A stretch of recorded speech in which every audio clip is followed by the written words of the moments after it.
Assalamualaikum warahmatullahi wabarakatuh. Shalom, Om Swastiastu, Namo Buddhaya, Salam Kebajikan.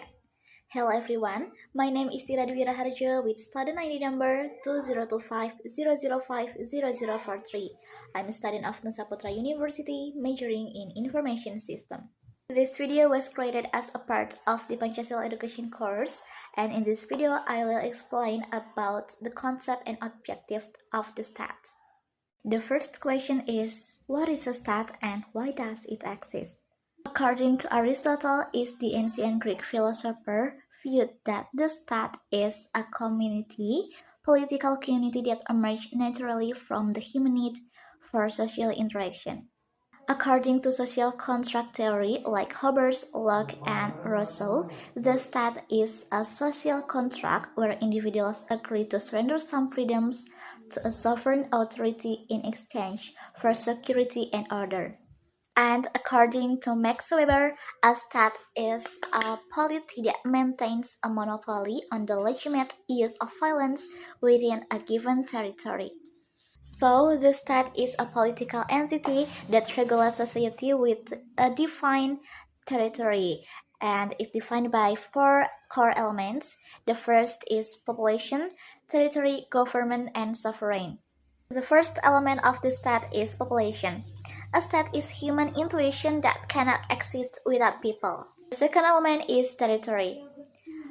A state must have a fixed geographic area with established borders over which it exercises control. The third element is government, the administrative body of organizational structure that enforces laws, provides public services, and conducts relations with other states.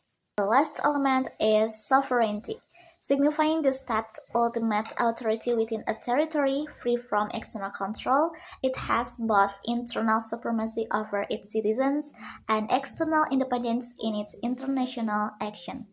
And the key objective of the state, the first is security and public order. It's for protect life, liberty, and property, monopoly of legitimate force under the law, and defense policing, disaster response, critical infrastructure protection. Second key is justice and rule of law. Laws are public, stable, and equally applied. Independent judiciary and due processes, and human rights protection and accessible remedies. The third key objective is welfare and public goods. It's provide goods to market under supplies, roads, sanitation, public health, and basic education. For social protection, for vulnerability education, quality coverage, and equity as key metrics. The fourth key is economic development and fiscal capacity.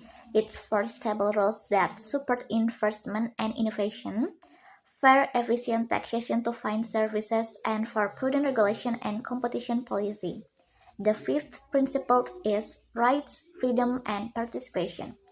It's for civil and political rights like speech, association, assembly, vote. And the two as channels for participations like elections, consultation, and petitions. And the last is accountability, like transparency, audits, oversight bodies. The next element is environmental stewardship.